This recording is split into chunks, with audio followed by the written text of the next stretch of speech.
ఈ వాగ్దానము మీకును మీ పిల్లలకును దూరస్తులందరికీ అనగా ప్రభు అయిన మన దేవుడు తన యొద్దకు పిలిచిన వారందరికీ చెందునని వారితో చెప్పాను. స్తోత్రము మహాగణుడ మహాపరిశుద్ధుడ, మీ పాదాలకు లెక్కలేని స్తుతి స్తోత్రాలు.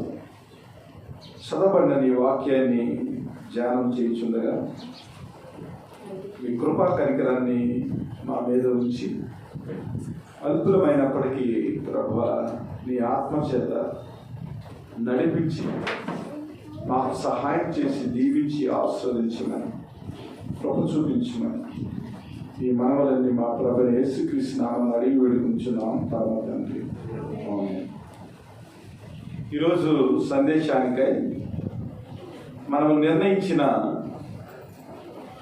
టైటిల్ ఏమిటంటే ఆత్మ నింపుదల గల జీవితం. ఆత్మ నింపుదల గల జీవితం. దేవుని బిడ్డలారా, క్రైస్తవులందరూ కూడా ఆత్మతో నిండి ఉండాలి. ఆత్మ లేనివాడు దేవుని బిడ్డ కానే కాదు. ఆత్మ సత్యం. అయితే నేటి సమాజంలో పరిశుద్ధాత్మ శక్తిని ఆశ్రయించలేక వ్యక్తిగత జీవితంలో, కుటుంబ జీవితంలో, సంఘ జీవితాల్లో క్రమశిక్షణ లేదు. నిరాశ, నిస్పృహలు. ఎందుకు వచ్చిందిరా బాబు ఈ జీవితం అనే విధంగా ప్రజలు ఉన్నారు. సంఘాలలో అయితే ఏమాత్రము క్రమశిక్షణ లేదు, ప్రేమ లేదు, పరిశుద్ధత లేదు. ప్రేమ లేకపోయినా, పరిశుద్ధత లేకపోయినా ఆ పరిశుద్ధత, ప్రేమ స్థానంలో ఏమవుతుందంటే ఈర్ష్య, అసూయ, కపటము, నిరాశ ఇవన్నీ కూడా మన వ్యక్తిగత జీవితాల్లో, కుటుంబ జీవితాల్లో చోటు చేసుకుంటా ఉన్నాయి. క్రైస్తవుల జీవితంలో నిరాశ రావటానికి, క్రైస్తవుల యొక్క జీవితంలో అసూయ రావటానికి, కపటం రావటానికి, ఈర్ష్య రావటానికి కారణం ఏమిటంటే పరిశుద్ధాత్మ దేవుని శక్తిని పొందుకోలేకపోవటం. ఇశ్రాయేలు కాలంలో మనం ఆలోచన చేసినట్లయితే తండ్రి అయిన దేవుడు మోషే ద్వారా వారిని నడిపించాడు. కొత్త నిబంధన కాలం వచ్చిన తర్వాత ప్రభువైన యేసుక్రీస్తు వారు వాక్యమైన దేవుడు, ఆత్మ అయిన దేవుడు శరీరధారిగా వచ్చి వాక్యం ద్వారా తన యొక్క అద్భుతమైన కార్యాల ద్వారా మనల్ని బలపరిచి ఆయన మన కొరకు విమోచన కార్యాన్ని చేసి పరలోకానికి వెళ్ళిపోతూ పరిశుద్ధాత్మ దేవుణ్ణి మనకు సంచకరువుగా ఇచ్చి పరిశుద్ధాత్మ దేవుని చేత మనం ప్రోత్సహింపబడేదానికి, పరిశుద్ధాత్మ దేవుణ్ణి మన హృదయంలో నింపుకుని ఆయన యొక్క పునరుద్ధాన శక్తి చేత మనం నడిపింపబడేదానికి దేవుడు ఆత్మను మనకు సంచకరువుగా ఇచ్చాడు. ఇది ఎవరెవరికి ఇచ్చాడంటే మారు మనసు పొంది పాప క్షమాపణ నిమిత్తము ప్రతివాడు యేసుక్రీస్తు నామమున బాప్తిస్మం పొందుడి, అప్పుడు మీరు పరిశుద్ధాత్మ అనే వరాన్ని మీరు పొందుదురు అంటున్నారు. అయితే మనం మారు మనసు పొంది పాప క్షమాపణ పొంది పరిశుద్ధాత్మ వరాన్ని మనం సంతరించుకున్న తర్వాత ఏదైతే ప్రభు అయిన దేవుడు ఈ వాగ్దానం ఇచ్చాడో ఆ వాగ్దానము మనకును, పిల్లలకును, దూరస్తులకును, అలాగే ప్రభు అయిన యేసుక్రీస్తు ఎవరైతే నమ్ముకున్నారో, అలాగే ప్రభు అయిన దేవుడు ఎవరినైతే పిలిచాడో ప్రతి వారికి కూడా ప్రభు అయిన యేసుక్రీస్తు ఏం చేశాడంటే పరిశుద్ధాత్మ అనే వరాన్ని మనం పొందుకునేదానికి ఆయన సహాయం దయచేశారు. కాబట్టి ప్రతి విశ్వాసిలోని పరిశుద్ధాత్మ దేవుడు ఉన్నారు. అనగా ఎవరైతే మారు మనసు పొందారో, బాప్తిస్మం తీసుకున్నారో ప్రతి వారికి కూడా ఆ బాప్తిస్మము, మారు మనసు ద్వారా పరిశుద్ధాత్మ దేవుడు మనకు వరముగా అనుగ్రహించబడ్డాడు. అయితే పరిశుద్ధాత్మ దేవుని యొక్క చర్య ఏమిటంటే ఆయన విశ్వాసి జీవితాన్ని ఆయన అదుపు చేయాలి. నీవు ఎలా ఉండాలని ప్రభాన దేవుడు ఎప్పుడు కూడా ఆయన చెప్పడు. ఆయన ఏం చేస్తాడంటే మన దగ్గరే ఉంటాడు, మనం ఏమి చేస్తున్నామో గమనిస్తూ ఉంటాడు. కానీ పరిశుద్ధాత్మ దేవుణ్ణి మనం ఆహ్వానించినప్పుడు ఆయన మన జీవితంలోనికి వచ్చి నీకు ఏది కావాలో అది ఆయన దయచేసి ఒక అద్భుతమైన కార్యాన్ని చేస్తూ ఉంటాడు. దీన్ని మనం ఉదాహరణగా ఆలోచన చేసినట్లయితే మున్సిపల్ ట్యాప్ మన ఇంట్లోనికి కనెక్షన్ ఉంటుంది. ఈ మున్సిపాలిటీ వాటర్ మన ఇంట్లోనికి రావాలంటే ఆ కనెక్షన్ దగ్గర మనకేముంటుంది, ట్యాప్ ఉంటుంది. ఈ ట్యాప్ని తిప్పితేనే మున్సిపాలిటీ కనెక్షన్లో ఉన్న వాటర్ మనం పెట్టిన పాత్రలోనికి వస్తుంది. ఒకవేళ మనం ట్యాప్ను ఆపరేట్ చేయలేదనుకోండి, ట్యాప్ను ఓపెన్ చేయలేదనుకోండి, ట్యాప్ వరకు కూడా వాటర్ వచ్చే ఉంటుంది, రెడీగా ఉంటుంది. కానీ ఎవరైతే ట్యాప్ను ఓపెన్ చేస్తారో వారి పాత్ర నిండుతారు. పరిశుద్ధాత్మ దేవుడు కూడా ఎప్పుడైతే మనం బాప్తిస్మం పొందామో అప్పుడే మన జీవితంలోనికి ఆయన వచ్చేసాడు. అయితే ఆ పరిశుద్ధాత్మ దేవుణ్ణి మనం ఆశ్రయించి పరిశుద్ధాత్మ దేవుణ్ణి మనము వేడుకుని ప్రార్థన చేసి పరిశుద్ధాత్మ దేవుడా నా జీవితంలో కార్యం చేయమన్నప్పుడు ఆయన ఏం చేస్తారంటే ట్యాప్లోంచి నీళ్లు ఎలాగైతే వస్తాయో అలాగే మన జీవితంలో ఉన్న పరిశుద్ధాత్మ దేవుడు ఏం చేస్తారంటే కార్యాలను చేయటం మొదలు పెడతాడు. ఈ విషయం మనము తెలుసుకోలేక ప్రార్థన చేయలేక ఆయనకు లోబడక మనం ఏం చేస్తామంటే మూర్ఖముగా తిరుగుబాటు స్వభావంతో పరిశుద్ధాత్మ దేవుణ్ణి మనం మన జీవితంలో రాకుండా అట్టే కొడాయి కట్టేస్తాం అన్నమాట. చాలామంది పాపాలను ఒప్పుకుంటారండి. ప్రభా నేను పాపం చేశాను నన్ను క్షమించు, ప్రభా నేను ఎలా ఉన్నాను నన్ను క్షమించని చాలా ఈజీగా ఒప్పుకుంటారు. కానీ పాపము ఒప్పుకున్న వ్యక్తి తన కోరికలు ఏమైతే ఉన్నావో వాటిని మట్టికి పరిశుద్ధాత్మ దేవునికి అప్పచెప్పరు. ఎలా ఉంటుందంటే విశ్వాస జీవితం ఒక ఆలోచన చేస్తారండి. ఆలోచన చేసి తనకి ఇష్టానికి అనుగుణంగా ప్లాన్ వేస్తూ ఉంటారు. కానీ ఆ ప్లాన్ దేవుని చిత్తంలో ఉందా లేదని పరిశుద్ధాత్మ దేవుణ్ణి వారు అడగరు. ఇదిగో ప్రభా నేను ఇలాగ ఆలోచన చేశాను, ప్రభా నేను ఎలాగ చేయాలనుకుంటున్నాను, ఇలాగ చేస్తే ప్రభా ఇది నీ చిత్తమా కాదని మన ఇష్టాలను పరిశుద్ధాత్మ దేవునికి మనము లోపరచం. పాపాన్ని అయితే సులువుగా ప్రభా నన్ను క్షమించని ఒప్పేసుకుంటాం. కానీ మన ఇష్టం ఏదైతే ఉందో ఆ ఇష్టము పరిశుద్ధాత్మనికి ఇష్టమా కాదా, ఆయన సంకల్పంలో ఉందా లేదా, పరిశుద్ధాత్మ చిత్తాన్ని తెలుసుకుని మనం వెళ్ళాలా వద్దనేది ప్రార్థన చేయము. అపోస్తుల యొక్క జీవితాల్లో మనం గమనించినట్లయితే వారు ఏదైనా సేవకు వెళ్తూ ఉన్నప్పుడు ఏదైనా పని చేస్తూ ఉన్నప్పుడు వారు ఏం చేసేవారంటే ప్రార్థన చేస్తూ ఉండేవారు.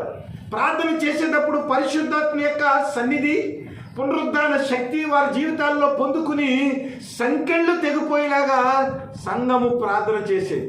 ఆ ప్రార్థనలో పరిశుద్ధాత్మ దేవుని యొక్క సంకల్పాన్ని ఆయన చిత్తాన్ని వారు అడిగేవారు. కాబట్టి పరిశుద్ధాత్మ దేవుడు ఏం చేశాడంటే వారికి కార్యాలు చేశాడు. కాబట్టి మన ఇష్టాలను కూడా పరిశుద్ధాత్మ దేవుని చేతిలో పెట్టి ఆయన ఇచ్చే జీవితం కొరకు మనము ప్రయాసపడతా ఉండాలి. మార్కు శుభవార్త 1వ అధ్యాయము 8వ వచనం ఒకసారి చదవండి. మార్కు శుభవార్త నేను నీళ్లలో నీకు బాప్తిసం ఇచ్చితిని గాని నేను మీకు బాప్తిసం ఇచ్చితిని గాని ఆయన పరిశుద్ధాత్మలో మీకు బాప్తిసం ఇచ్చినని చెప్పి ప్రకటించుచుండెను. బాప్తిసం ఇచ్చి యోహాను మాట్లాడుతూ ఉన్నాడు. ఇదిగో నేనైతే నీళ్లతో ఇచ్చాను కానీ బాప్తిస్మము ప్రభువైన యేసుక్రీస్తు వారు వస్తున్నారు. ఆయన ఏం చేస్తారంటే పరిశుద్ధాత్మతో మీకు బాప్తిస్మం ఇస్తాడు. పరిశుద్ధాత్మలో మీకు బాప్తిస్మ ఇస్తాడని ప్రకటన చేస్తున్నారు. కాబట్టి ప్రతి విశ్వాసి కూడా ఏం చేశాడంటే ప్రభువైన యేసుక్రీస్తుని దేవుడిగా ఒప్పుకున్నప్పుడు పరిశుద్ధాత్మలో బాప్తిస్మ పొందాడని మనం గమనించి పరిశుద్ధాత్మ దేవుణ్ణి ఆశ్రయించేదానికి మనం ప్రార్థన చేయాలి. జకరియా రాసిన గ్రంథము 4:7 ఒకసారి చదవండి. 6-7 కలిసి ఉంటారు. అప్పుడు అతను నాతో ఇట్లా నేను జెరుబ్బాబెలునకు ప్రత్యక్షమగు యెహోవా వాక్కు ఇదే, శక్తి చేతనైనను బలము చేతనైనను కాక నా ఆత్మ చేతనే ఇది జరుగునని సైన్యములకు అధిపతి యెహోవా సెలవిచ్చుచున్నాడు. ఆలోచన చేయాలి. మన జీవితంలో కార్యాలు చేయటానికి మన శక్తి చేత కాదు కానీ, బలము చేత కాదు కానీ, దేవుడిచ్చిన ఆత్మ చేత ఇది జరుగునని సైన్యములకు అధిపతి యెహోవా సెలవిచ్చుచున్నాడు. విశ్వాసులు నేర్చుకోవాలి. మన జీవితాల్లో శక్తిని బట్టి, మన జ్ఞానాన్ని బట్టి, మనకున్న బలాన్ని బట్టి ఏమీ జరగదు. కానీ ప్రభువైన యేసుక్రీస్తు యొక్క ఆత్మ ఏదైతే ఉందో ఆ ఆత్మ ద్వారా మన జీవితాల్లో కార్యాలు జరిగేదానికి ప్రభువు సహాయం చేస్తారు. తిమోతికి రాసిన పత్రిక 1:7 అపోస్తలుడైన పౌలు తిమోతికి రాసిన పత్రిక 1:7 కొందరు వీటిని మానుకొని తొలగిపోయి తిమోతికి రాసిన 2వ పత్రిక 7వ దేవుడు మనకు శక్తియు ప్రేమయు ఇంద్రియ నిగ్రహము గల ఆత్మనే ఇచ్చిన గాని పిరికితనము గల ఆత్మను తీయలేదు. ఆలోచన చేయండి. ప్రతి దానికి మనం ఏం చేస్తూ ఉంటామంటే నిరాశ పడిపోతూ ఉంటాం. ప్రతిదానికి మనం టెన్షన్ పడిపోతూ ఉంటాం. ప్రతిదానికి మనం పిరికితనంగా ప్రవర్తన చేస్తూ ఉంటాం. దేవుడు ఏమంటాడంటే మన జీవితంలో పరిశుద్ధాత్మను పొందుకున్న వ్యక్తులుగా, మారు మనసు పొందిన వ్యక్తులుగా, పశ్చాత్తాపపడి క్రీస్తుని ఒప్పుకుని ఆయన యొక్క ప్రేమలో మనము స్థిరపడిన వ్యక్తులుగా ఈ విషయాలు నేర్చుకుంటా ఉండాలి. చాలామంది క్రైస్తవులు కూడా ఈ రోజున ఏం చేస్తున్నారంటే ఆత్మహత్యలు చేసుకుంటున్నారు. ప్రతిదానికి టెన్షన్ పడిపోతూ ఉన్నారు. ప్రతి విషయంలో కూడా దేవుణ్ణి ఆశ్రయించలేని పరిస్థితిలోనికి వారు వచ్చేస్తూ ఉన్నారు. అయ్యారు ప్రసంగం అయిపోయిన తర్వాత రాసుకున్న అమ్మకి ఎక్స్ప్లెయిన్ చేద్దాం, సైలెంట్గా ఉందాం. ప్రతి వారు కూడా మన జీవితంలో నేర్చుకోవాల్సింది ఏమిటంటే దేవుడు మనకు శక్తినిచ్చాడు. అండర్లైన్ చేసుకోండి. దేవుడు మనకు ఏమిచ్చాడు? శక్తినిచ్చాడు. తర్వాత ఏమిచ్చాడు? ఆయన ప్రేమనిచ్చాడు. తర్వాత ఏం చేశాడు? ఇంద్రియ నిగ్రహము గల ఆత్మనిచ్చాడు. ఆ తర్వాత ఏమిటంటే పిరికితనం లేకుండా ప్రవర్తించేదానికి దేవుడు ఏం చేశాడు? ఆత్మనిచ్చాడు. ఈ 4 క్వాలిటీస్ కూడా క్రైస్తవులు అనేవారు ప్రాక్టీస్ చేస్తూ ఉండాలి.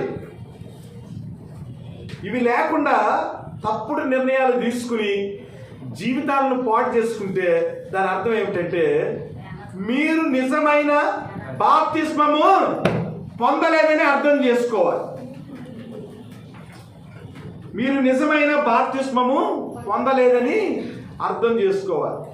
మన జీవితంలో పిరికితనం వస్తుందనుకోండి, మనకు ఇంద్రియ నిగ్రహం లేదనుకోండి, ప్రేమ లేదనుకోండి, మనకు శక్తి లేదనుకోండి, మనం ఏం చేయాలి? ప్రభువా, నీవు పిరికితనం గల ఆత్మనివ్వలేదు ప్రభువా, ఇంద్రియ నిగ్రహం గల ఆత్మనిచ్చావు ప్రభువా, ప్రేమనిచ్చావు ప్రభువా, శక్తినిచ్చావు ప్రభువా.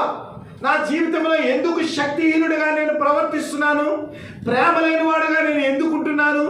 ఇంద్రియ నిగ్రహం లేకుండా నేను ఎందుకు నా ఆలోచన ఉంటుంది? ఎందుకు నేను ఇతరులను ప్రేమించడం లేదు అని మనం ఏం చేయాలంటే క్రాస్ చెక్ చేసుకోవాలి. కుటుంబాలు విచ్ఛిన్నం అయిపోవటానికి కారణం ప్రేమ లేకపోవటం. మన నోరు సరిగా మాట్లాడలేకపోవడానికి కారణం ఏమిటంటే ఇంద్రియ నిగ్రహం లేకపోవటం. ఏది మాట్లాడాలో ఏది మాట్లాడకూడదో మనకి తెలియకపోవటం. ప్రతి విధమైన సమస్యకు మనము భయపడిపోవటానికి కారణం ఏమిటంటే మనలో పిరికితనము రావటం. కాబట్టి పరిశుద్ధాత్మ దేవుడు మన జీవితాన్ని సందర్శించిన తర్వాత మనము శక్తిమంతులమని జ్ఞాపకం చేసుకోవాలి, ప్రేమలో ఉన్నామని జ్ఞాపకం చేసుకోవాలి, ఇంద్రియ నిగ్రహం కలిగిన వారమని జ్ఞాపకం చేసుకోవాలి, పిరికితనం లేని వారమని జ్ఞాపకం చేసుకోవాలి. ఈ 4 విషయాలు మీరు ఏదైనా మాట్లాడినప్పుడు, ఆలోచన చేసినప్పుడు, ఏదైనా పనికి పూనుకున్నప్పుడు ఈ 4 అంశాలు ఉన్నవలేవో మనం ఏం చేయాలంటే క్లాస్ చెక్ చేసుకోవాలి. యోహాను రాసిన పత్రిక 15వ అధ్యాయము, యోహాను రాసిన సువార్త 15వ అధ్యాయము 26వ వచనం ఒకసారి చూడండి. తండ్రి యొద్ద నుండి మీ యొద్దకు నేను పంపబోవు ఆదరణకర్త సత్యస్వరూపి అయిన ఆత్మ వచ్చినప్పుడు మీరు నన్ను గూర్చి సాక్ష్యం ఇచ్చును. మీరు మొదటి నుండి నా యొద్ద ఉన్నవారు గనక మీరును సాక్ష్యం ఇచ్చును. తండ్రి యొద్ద నుండి మీ యొద్దకు నేను పంపబోవు ఆదరణకర్త అనగా తండ్రి యొద్ద నుండి బయలుదేరు సత్యస్వరూపి అయిన ఆత్మ వచ్చినప్పుడు ఆయన నన్ను గూర్చి సాక్ష్యం ఇచ్చినాడు. ఏదైనా సమస్య వచ్చినప్పుడు పరిశుద్ధాత్మ దేవుడు మనకు చంచకరువుగా ఉన్నాడని మనం గుర్తెరిగినప్పుడు ఆయనకు ప్రార్థన చేసినప్పుడు ఏమవుతుందంటే పరిశుద్ధాత్మ దేవుడికి వేరొక మాట ఉంది. అదేమిటంటే ఆదరణకర్త, మనలను ఆదరించేవాడు. ఏ స్థితికైనా సరిపోయిన దేవుడు మన ప్రభువు. ఆయన ఇచ్చిన ఆత్మ మనలను ఆదరించే ఆత్మ. కాబట్టి ఎలాంటి పరిస్థితుల్లోనైనా పరిశుద్ధాత్మ దేవుణ్ణి మనము ఆనుకున్నప్పుడు ప్రభువు నుండి పరిశుద్ధాత్మ దేవుని ద్వారా మనకు ఆదరణ మన జీవితంలో మనం పొందుకుంటానికి అవకాశం ఉంటుంది. 16వ అధ్యాయం 13-14 వచనాలు చూడండి. అయితే ఆయన అనగా సత్య స్వరూపి అయిన ఆత్మ వచ్చినప్పుడు మిమ్మును సర్వసత్యములోనికి నడిపించును. ఆయన తనంతట తానే ఏమియు బోధింపక వేటిని వినునో వాటిని బోధించి సంభవింపబోవు సంగతులను మీకు తెలియచేయును. ఆయన నా వాటిలోని తీసుకొని మీకు తెలియజేయను గనక నన్ను మహిమపరచును అంటున్నాడు. సత్యస్వరూపైన ఆత్మ వచ్చినప్పుడు అంట ఆయన మనల్ని ఏం చేస్తాడంటే సర్వసత్యంలోనికి నడిపిస్తాడు. తనంతట తాను ఏమీ బోధింపక ప్రభువైన యేసుక్రీస్తు ఏదైతే బోధించాడో, మనం ప్రభువైన యేసుక్రీస్తు ద్వారా ఏదైతే విన్నామో దానిని బోధించి ప్రభు యొక్క ప్రేమను పొందుకునేదానికి ఆయన సహాయం చేస్తాడు. పరిశుద్ధాత్మ దేవుని యొక్క ఒక గొప్ప లక్షణం ఏమిటంటే ఏదైనా సమస్య వచ్చినప్పుడు మనం కన్ఫ్యూజ్ అయిపోతూ ఉంటాం. కన్ఫ్యూజ్ అయిపోయి ఏది నిజము కాదు, ఏది అబద్ధము కాదు, ఎలాగ మనం ప్రవర్తించాలి, ఎలాగ ప్రవర్తించకూడదు, ఈ విషయాలన్నింటిలో మనం ఏం చేస్తామంటే కన్ఫ్యూజ్ అయిపోతూ ఉంటాం. కన్ఫ్యూజ్ అయిపోయినప్పుడు ఏమవుతుందంటే దేవుడు సర్వసత్యంలోనికి నడిపించబడేదానికి దేవుని వాక్యాన్ని మనకు జ్ఞాపకం చేసి ఏది సత్యమో, ఏ సత్యములో మనం నడిస్తే స్థిరపడతామో ఆ సత్యములోనికి పరిశుద్ధాత్మ దేవుడు మనల్ని నడిపించి దేవుని యొక్క నామాన్ని మనం మహిమపరిచేదానికి సహాయం చేస్తారు. అంటే ఏ విధమైన కన్ఫ్యూజన్ లేకుండా క్రీస్తు యొక్క ప్రేమను నడిపించుకునేదానికి పరిశుద్ధాత్మ దేవుడు అణువణువున మనకు సహాయం చేస్తూ ఉంటాడు. కాబట్టి క్రైస్తవులమైన మనము ప్రతి వారం కూడా పరిశుద్ధాత్మ దేవుణ్ణి మనం పొందుకుని ఆయన సంపూర్ణతలోనికి, ఆయన ప్రేమలోనికి, ఆయన యొక్క ఆత్మ నింపుదలను మనం సంతరించుకుని దేవుని యొక్క కృపను మనం అనుభవించి ఆయన యొక్క విశ్వాసంలో కొనసాగేదానికి పరిశుద్ధాత్మ దేవుడు మనకు సహాయం చేస్తూ ఉంటాడు. ఎఫెసీయులకు రాసిన పత్రిక 4:31 ఒక మాట ఉంటాడు. 5:18 చూడండి, ఇంకా బాగా అర్థమవుతుంది మీకు. మరియు మద్యముతో మత్తులై ఉండకుడి, దానిలో దుర్వ్యాపారము కలదు, అయితే ఆత్మ పూర్ణులై ఉండుడి. చాలండి. మద్యముతో మత్తులై ఉండకుడి, దానిలో దుర్వ్యాపారం కలదు, అయితే ఆత్మ పూర్ణులై ఉండుడి. దీని గురించి ఒక దైవజనుడు ఏమన్నాడంటే, లోకంలో ఉన్న వ్యక్తులందరూ కూడా, దేవుణ్ణి ఆశ్రయించలేని వ్యక్తులందరూ కూడా ఈ లోకం అనే మత్తులో వారు ఏం చేస్తారంటే దుర్వ్యాపారం చేస్తూ ఉంటారు. ఈ లోకం అనే మత్తులో వారు దుర్వ్యాపారం చేస్తూ ఉంటారు. దేవుణ్ణి ఆశ్రయించలేని పరిస్థితుల్లో, పరిశుద్ధాత్మను ఆనుకోలేని పరిస్థితుల్లో వారు ఏం చేస్తారంటే దేవుణ్ణి ఆశ్రయించలేక ఈ లోకపరమైన మత్తులో వారు ఏం చేస్తారంటే ఊగిసలాడుతూ ఉంటారు. అయితే క్రైస్తవులమైన మనము ఆత్మలో పరిపూర్ణులుగా ఉండాలి. ఆత్మలో ఎలా ఉండాలి? పరిపూర్ణులుగా మనము ఉన్నప్పుడు దేవుని యొక్క సహాయం వస్తుంది. ఎలా వస్తుందంటే, ఒక నది, ఒక చెరువు మనం తీసుకున్నాం అనుకోండి, నదిలో నీరు ఎప్పుడు పారుతూ ఉంటుంది. నదిలో నీళ్ళు ఎప్పుడు ఎలా ఉంటాయి? పారుతూ ఉంటాయి. అదే ఒక చెరువులో నీరు ఉన్నాయనుకోండి, ఎలా ఉంటాయి? అలాగే స్టాగ్నేట్ అయి ఉండిపోతుంది. ఒకవేళ నదిలో నీళ్లను మనం ఏమాత్రం కూడా యూటిలైజ్ చేసుకోకుండా దాన్ని మార్చకుండా ఉన్నామనుకోండి, నదిలో ఏమవుతుందంటే మొట్టమొదటిగా బ్యాక్టీరియా చోటు చేసుకుంటూ ఉంటుంది. ఆ బ్యాక్టీరియా వచ్చిన తర్వాత దానిలో ఏమవుతుందంటే నాచు వస్తుంది. ఆ నాచు వచ్చిన తర్వాత ఆ బ్యాక్టీరియాని బట్టి కప్పలు, రకరకాల నీటికి సంబంధించిన జీవులన్నీ కూడా అందులో చేరిపోతాయి. చేరిపోయిన తర్వాత ఒకానొక రోజున ఆ చెరువు ఎండిపోయింది అనుకోండి, ఈ చెరువులో ఉన్నవన్నీ కూడా ఎండిపోయి కుళ్ళుకంపు వచ్చి మనుషులకు చేటు చేసే విధంగా ఆ నీళ్లు తయారవుతూ ఉంటాయి. అంటే పరిశుద్ధాత్మ దేవుణ్ణి మనం ఆశ్రయించకుండా, పరిశుద్ధాత్మ శక్తిని మనం వినియోగించుకోకుండా, అలాగే మనం బాప్తిస్మం పొందిన తర్వాత దేవుని యొక్క వాక్యాన్ని చదవకుండా, ప్రార్థన చేయకుండా, సహవాసంలో మనం గడపకుండా నిశ్చలమైన స్థితిలో మనం ఉండిపోయామనుకోండి, ఏమవుతుందంటే జలాశయంలాగా అయిపోతుంది.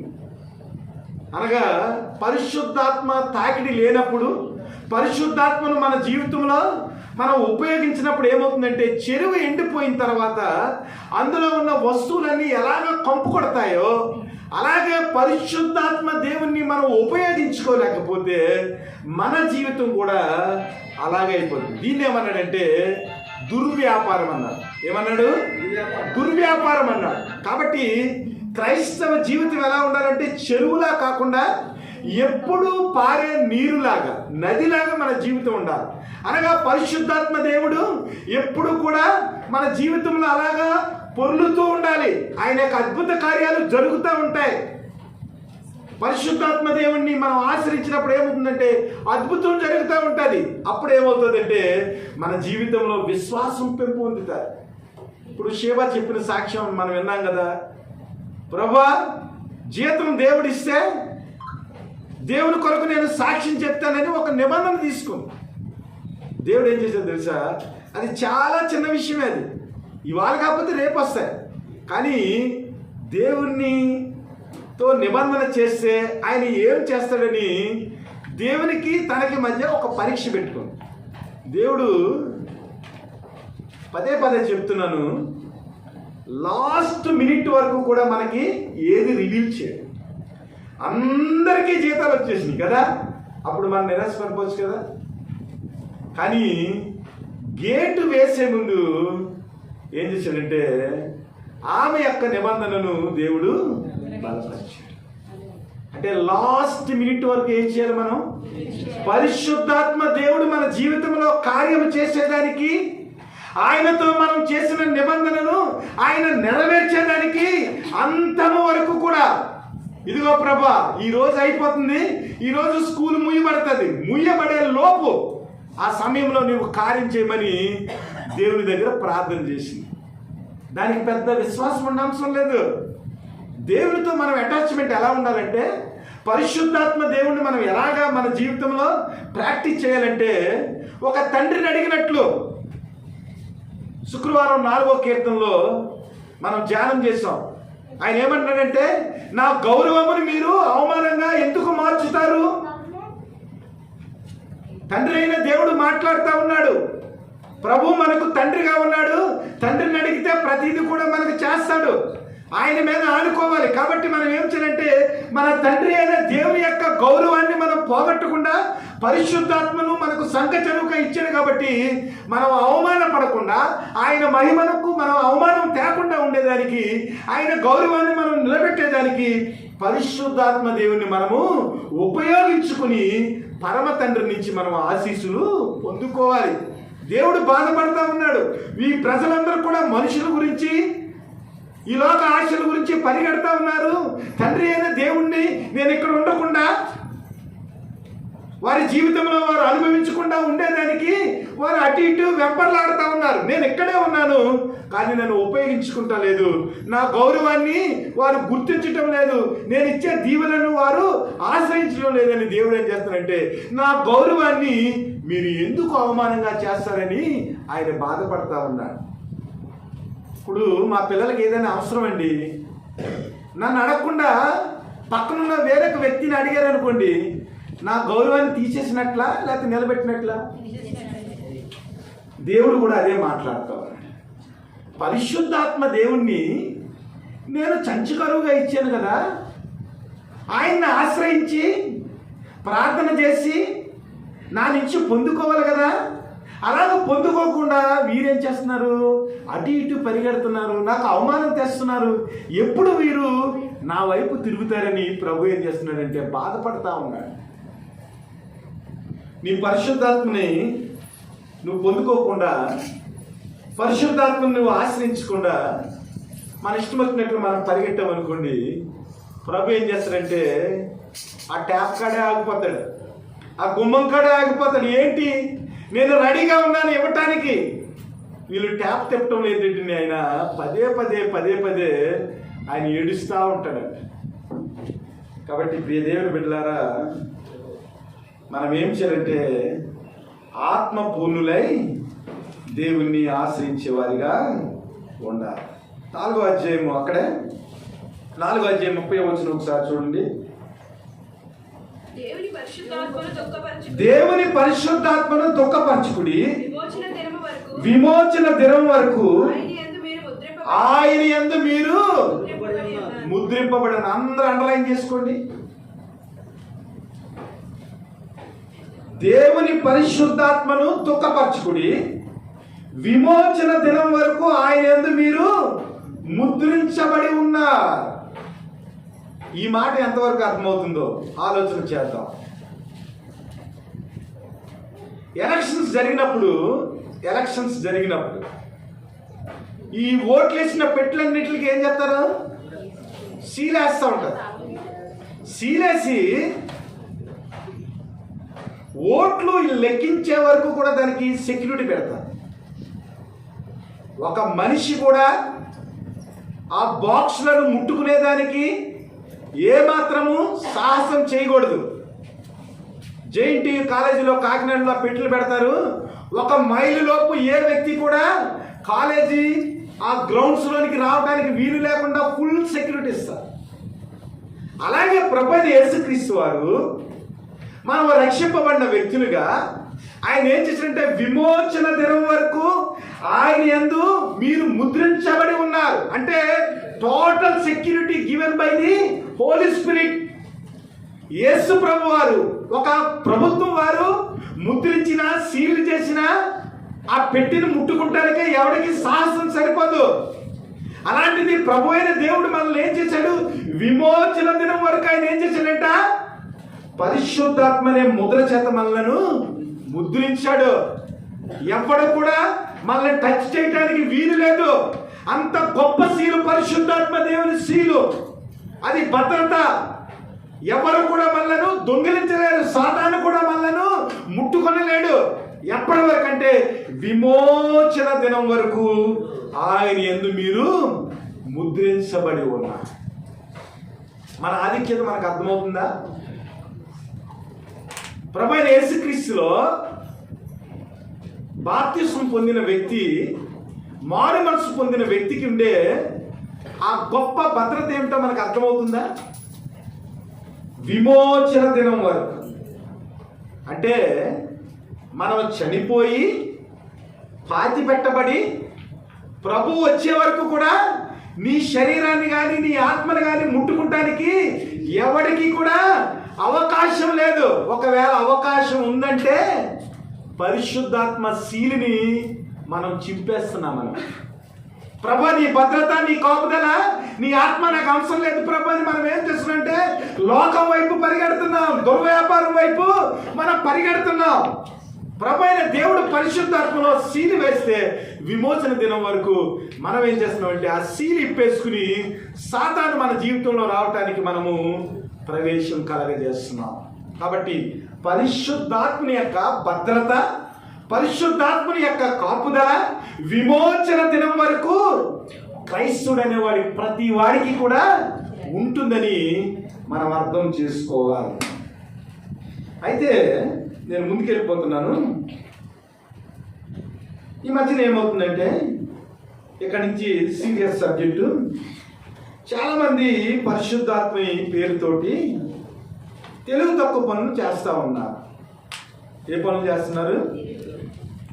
పరిశుద్ధాత్ముడు నామే పూనేశాడని, పరిశుద్ధాత్ముడు నాకు ప్రవచనం చెప్పేశాడని, నీకు ఉద్యోగం వచ్చేస్తుందని, నీకు మగపిల్లడే పుడతాడని, ఆడపిల్ల పుట్టదని,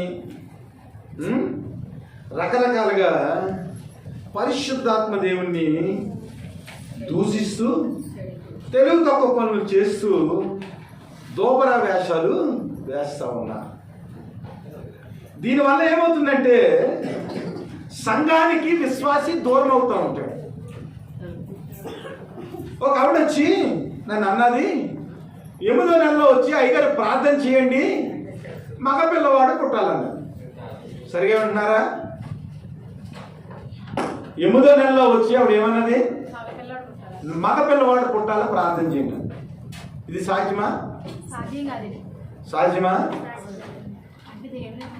నీకు పెళ్ళైన వెంటనే అసలు దేవుడు గర్భఫలం ఇవ్వకుండా అయ్యగారు నాకు ప్రార్థన చేయండి, నాకు మగపిల్లవాడు పుట్టాలి అని దేవుడి దగ్గర మనం మొరపెడితే దేవుడు ఏం చేస్తాడంటే మనకు గర్భము రాకముందు ప్రార్థన చేసినప్పుడు దేవుడు మన మొరను విని ఆయన ఏం చేస్తాడంటే మగపిల్లవాడో ఆడపిల్లవాడో మనం ఏది కోరుకుంటే అది నెరవేరేదానికి దేవుడు సహాయం చేస్తాడు. అన్న ప్రార్థన చేసింది, గొడ్రాలుగా ఉంది, ప్రార్థన చేసింది, ప్రభువా మగపిల్లవాడిని కనుక నీవు ఇచ్చినట్లయితే నీ సన్నిధిలో నేను ప్రతిష్ఠిస్తాను, వాడిని నీకు దాసులుగా చేస్తానని ఒక ఒప్పందం చేసుకున్నాను. ఒప్పందం చేసుకున్న తర్వాత దేవుడు హన్నాను దర్శించాడు, సమూయేలుని ఇచ్చాడు. అన్నట్లుగానే సమూయేలుని దేవుని మందిరంలో ప్రతిష్ఠ చేసింది. ఆలోచన చెయ్యాలి. ఈరోజు ఏమవుతుందంటే చాలామంది దేవుని యొక్క వాక్యాన్ని సరిగా స్టడీ చేయక, ప్రజలు కూడా స్టడీ చేయక, చర్చికి వచ్చేవాళ్ళు కూడా దేవుని వాక్యాన్ని స్టడీ చేయక చాలామంది పాస్టర్స్ ఏం చేస్తున్నారంటే పరిశుద్ధాత్మ దేవుని అడ్డు పెట్టుకుని నాకు వరాలు ఉన్నాయి, నేను అలాగే చేసేస్తాను, ఇలాగే చేసేస్తాను, 9వ నెలలో నేను ప్రార్థన చేస్తాను, నీకు మగపిల్లోడు పుట్టేస్తాడు. ఆలోచన చేయాలి. క్రైస్తవులు ఎలా ఉండాలంటే తెలివిగా ఉండాలి, వివేకముగా ఉండాలి. పరిశుద్ధాత్మ దేవుడు వచ్చినప్పుడు మనకు వివేకం కూడా అనుగ్రహించబడుతుంది. శిష్యులతో చెప్తున్నాడు, ప్రభా కాలాల గురించి వాటి గురించి మాకు చెప్పండి ప్రభా. ఏంటి అని అంటే, ఒరే కాలాల గురించి తిథుల గురించి మీరు మానేండ్రా బాబు, పరిశుద్ధాత్మ దేవుడు మీ మీదకి వస్తాడు, మీరు శక్తిని పొందుతారు, శక్తి పొందిన తర్వాత ఏమి చేయాలో ఏమి చేయకూడదో పరిశుద్ధాత్మనే మీకు సర్వసత్యంలోనికి నడిపిస్తాడు రా బాబు, మీ జీవితాన్ని ఆయన యొక్క కృపలో కడతాడని అక్కడ ఉన్న శిష్యులకు ఆయన చెప్పాడు. పరిశుద్ధాత్మ వచ్చే వరకు మీరు వెయిట్ చేయండి అని వారికి బోధించారు. అయితే కొంతమంది ఏం చేస్తున్నారంటే, కొరింథీయులకు రాసిన మొదటి పత్రిక 14:20 నుంచి ఒకసారి చదవండి. సహోదరులారా, మీరు బుద్ధి విషయమై పసిపిల్లలు కాక దుష్టత్వం విషయమై శిశువులుగా ఉండుడి, బుద్ధి విషయమై పెద్దవారై ఉండుడి. అన్య భాషలు మాట్లాడు జనుల ద్వారాను పరభాషలు పెదవుల ద్వారాను ఈ జనులతో మాట్లాడుదురు, అప్పటికైనాను వారు నా మాట వినకపోదురని ప్రభు చెప్పుచున్నాడని ధర్మశాస్త్రంలో రాయబడి ఉన్నది. కాబట్టి భాషలు విశ్వాసులకు కాదు అవిశ్వాసులకే సూచకమై ఉన్నది. ప్రవచించుట అవిశ్వాసులకు కాదు గాని విశ్వాసులకే సూచకమై ఉన్నది. కొరింథీ సంఘాల్లో పడగొట్టేస్తున్నారు అన్నమాట, ప్రజలను పడగొట్టేస్తున్నారు. దేవుడు ఏమంటాడంటే, మీరు బుద్ధి విషయమై పసిపిల్లలు కాక దుష్టత్వ విషయమై శిశువులుగా ఉండి, బుద్ధి విషయమై మీరు ఎలా ఉండాలంట, పెద్దవారై ఉండాలి. ఎందుకంటే పరిశుద్ధాత్మ దేవుడు మనకు అనుగ్రహించబడ్డాడు కాబట్టి మనం దుష్టత్వ విషయంలో చిన్నపిల్లల్లా ఉండాలి, బుద్ధి విషయంలో ఎలా ఉండాలి, పెద్దోళ్ళుగా ఉండాలి. తైలం రాసుకుంటే స్వస్థత వస్తుందా? వస్తుందా? తైలంలో ఉందా స్వస్థత? నీ విశ్వాసంలో ఉందా? తైలంలో ఏమీ లేదు. తైలంలో కొబ్బరి నూనె ఉంటుంది, కచ్చీపులో పత్తి ఉంటుంది, పత్తితో తయారవుతుంది బట్ట, పత్తి ఉంటుంది అందులో. కొబ్బరికాయల్ని మనం క్రష్ చేస్తే నూనె వస్తుంది, నూనెలో ఏమీ లేదు. జేబు రుమాల్లో ఏమీ లేదు. కుంకుడుకాయలు ఏమి ఉందా? ఉంది, రసం ఉంది, తలకి శుభ్రాన్ని ఇస్తారు కదా. అప్పుడు ఏం చేశాడంటే అట్టిపండుని తీసుకొచ్చి 1000 రూపాయలకి అమ్మాడు. అట్టిపండు ఎవరు తింటే వాళ్ళకి గర్భం వస్తుందంట. మరి 127వ కీర్తన ఏమైంది? నేను అట్టిపండు ఇచ్చానండి, అట్టిపండు ఇస్తే మీకు గర్భం వస్తుంది అన్నాడండి. మరి 127వ కీర్తనలో ఏముంది? గర్భఫలము యెహోవా ఇచ్చు బహుమానం. నీకు గర్భఫలం రావాలంటే యెహోవా ఇవ్వాలి. దేవునికి ప్రతిగా బిడ్డలు ఇచ్చేటకు నేనేమన్నా దేవుణ్ణి అంటున్నాడు యాకోబు. అందుకని ఏమన్నాడంటే, పౌలు ఏమన్నాడంటే, నాయనలారా మీరు దుష్టత్వ విషయంలో మీరు చిన్నపిల్లలుగా ఉండండి, బుద్ధి విషయంలో మీరు ఎలా ఉండాలి, పెద్దోలుగా ఉండాలి. నేర్చుకోండి. కాబట్టి భాషలు విశ్వాసులకు కాదు అవిశ్వాసులకే సూచకమై ఉన్నవి, ప్రవచించుట అవిశ్వాసులకు కాదు కానీ విశ్వాసులకే సూచకమై ఉన్నది. ఇంకా చూడండి 14వ అధ్యాయంలో 12వ వచనం చూడండి. మీరు ఆత్మ సంబంధమైన వరముల విషయమై ఆసక్తి గలవారు కనుక సంఘమునకు క్షేమాభివృద్ధి కలుగు నిమిత్తము అవి మీకు విస్తరించినట్లు ప్రయత్నం చేయండి. భాషతో మాట్లాడువాడు అర్థము చెప్పు శక్తి కలుగుటకై ప్రార్థన చేయవలెను. చాలా సీరియస్ గా ఆలోచన చేయాలి. మీరు ఆత్మ సంబంధమైన వరముల విషయమై ఆసక్తి గలవారు కనుక సంఘమునకు క్షేమాభివృద్ధి కలుగు నిమిత్తము అవి మీకు విస్తరించినట్లు ప్రయత్నం చేయండి. దేవుడు ఆత్మవరాలు ఇచ్చాడు, ప్రవచించే వరం ఇచ్చాడు, కృపావరాలు దేవుడు ఇచ్చాడు. సంఘానికి సంఘ అభివృద్ధి కొరకు ప్రతి వాడు కూడా కృపావరాలు కలిగి ఉండాలి. సంఘము కట్టబడేదానికి, సంఘము విస్తరించేదానికి, ప్రభు యొక్క స్వస్థతలు జరిగేదానికి దేవుడు అందరికీ కృపావరాలు ఇచ్చాడు. కృపావరాలు లేవని ఎవడు చెప్పడానికి వీలు లేదు. అయితే పరిశుద్ధాత్మ శక్తిని ఉపయోగించటంలో మనుషులు ఏం చేస్తున్నారంటే దుష్టత్వాన్ని వారు ఏం చేస్తున్నారు? చూపిస్తా ఉన్నారు. దేవుడిచ్చిన ప్రతి వరము కూడా సంఘము యొక్క క్షేమాభివృద్ధి నిమిత్తము, సంఘము బలపడు నిమిత్తము, విశ్వాసులు ఆరోగ్యంతో ఉండే నిమిత్తము, విశ్వాసులు స్వస్థపడి నిమిత్తము దేవుడు ఏం చేశాడంటే కృపావరాలు ఇచ్చారు. ఈ కృపావరాలన్నీ కూడా పరిశుద్ధాత్మ శక్తి చేత నడిపింపబడతాయి. 12వ అధ్యాయం ఒకసారి రండి. 12వ అధ్యాయం. మరియు సహోదరులారా, ఆత్మ సంబంధమైన వరములను గూర్చి మీకు తెలియకుండా నాకు ఇష్టం లేదు. మీరు అన్యజనులై ఉన్నప్పుడు మోత విగ్రహములను ఆరాధించుటకు ఎటు పడితే అటు నడిపింపబడతారని మీకు తెలియను. ఇందుచేత దేవుని ఆత్మ వల్ల మాట్లాడేవాడెవడు యేసు శాపగ్రస్తుడని చెప్పడనియు, పరిశుద్ధాత్మ తప్ప ఎవడును యేసు ప్రభు అని చెప్పలేడనియు మీకు నేను తెలియజేస్తున్నాను. కృపావరములు నానా విధములుగా ఉన్నవి కానీ ఆత్మ ఒకడే. మరియు పరిచర్యలు నానా విధములుగా ఉన్నవి కానీ ప్రభువు ఒకడే. నానా విధములైన కార్యములు కలవు కానీ అందరిలోనూ అన్నిటినీ జరిగించు దేవుడు ఒకడే. అయినను అందరి ప్రయోజనం కొరకు ప్రతి వానికి ఆత్మ ప్రత్యక్షత అనుగ్రహింపబడుచున్నది. ఎలాగనగా ఒకడు ఆత్మ మూలముగా బుద్ధివాక్యమును, మరి ఒకడు ఆ ఆత్మను అనుసరించి జ్ఞానవాక్యమును, మరి ఒకడు ఆ ఆత్మ వల్లనే విశ్వాసమును, మరి ఒకరికి ఒక ఆత్మ వల్లనే స్వస్థపరచు వరములను, మరి ఒకరికి అద్భుత కార్యములను చే శక్తిని, మరి ఒకరికి ప్రవచన వరమును, మరి ఒకరికి ఆత్మ వివేచనయు, మరి ఒకరికి నానావిధ భాషలను, నానా విధమైన భాషల అర్థం చెప్పు శక్తియు అనుగ్రహించబడింది. వీటినన్నిటినీ ఆ ఆత్మ ఒక్కడే తన చిత్తము చెప్పిన ప్రతి వారికి ప్రత్యేకముగా పంచి ఇచ్చుచు కార్యాభివృద్ధి కలుగజేయుచున్నారు. ఆత్మ వరాలు ఉన్నవి. అయితే ఈ ఆత్మ వరాలను దయచేసేవాడు పరిశుద్ధాత్మ దేవుడు. ఈ పరిశుద్ధాత్మ దేవుడు ఏం చేస్తారంటే ఎవరు దేని మీద ఇంట్రెస్ట్ ఉన్నారో దాన్ని అనుగ్రహిస్తారు. ఆలోచించండి. కొంతమంది ఏం చేస్తారంటే ప్రార్థన చేస్తూ ఉంటారు, కొంతమంది దేవుని యొక్క వాక్యాన్ని చక్కగా వివరిస్తూ ఉంటారు, కొంతమంది ట్రాన్స్లేషన్ చేస్తూ ఉంటారు, కొంతమంది పుస్తకాలు రాస్తూ ఉంటారు, కొంతమంది మ్యూజిక్ వాయిస్తూ ఉంటారు, కొంతమంది ఏం చేస్తారు తెలుసా, ఇవేమి లేకుండా సైలెంట్గా డబ్బులు ఇస్తూ ఉంటారు. చంద్రశేఖర్ గారు ఉన్నారు రాజమండ్రిలో.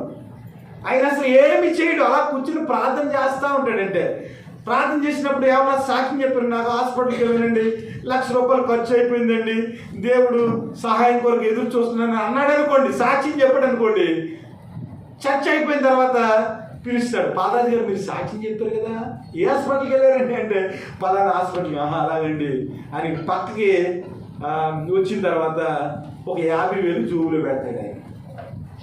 ఇదేంటనమాట, ఇచ్చేవారం. ఏ వరం ఇది? ఇక్కడ మనం చూసినట్లయితే కొంతమంది కంట ఇచ్చేవరం ఉంటుంది. ఏ వరం? ఇచ్చేవరం. దేవుడు వారికి ఆ కృపావరాన్ని ఇచ్చాడు. నాకు దేవుడు ఎందుకు ఇచ్చాడు 100 కోట్లు? దేవుడు నాకు ఎందుకు ఇచ్చాడు 50 కోట్లు? దేవుని ప్రజలు ఆపదలో ఉన్నప్పుడు, దేవుని ప్రజలు నానా విధమైన పరిస్థితుల్లో వారు మూలుగుతూ ఉన్నప్పుడు, కష్టంలో ఉన్నప్పుడు వారిని ఆదరించేదానికి దేవుడు నాకు ఇంత సమస్యను ఇచ్చాడు, ఇన్ని కోట్లు ఇచ్చాడని వారు ఏం చేస్తారంటే ఇచ్చే కృపావరంలో వారు ఏం చేస్తారంట ముందుకుంటారంట. మాసిదోనియా సంఘం ఉంది. మాసిదోనియా సంఘం అంట అసలు ఏమీ లేని వాళ్ళంట, కానీ ఇచ్చే కృపావరంలో వారట ఐశ్వర్యవంతులట, చాలా పేదవారట, కానీ సంఘానికి ఇచ్చే విషయంలో వారు ఏంటట ఐశ్వర్యం. ఇది కృపా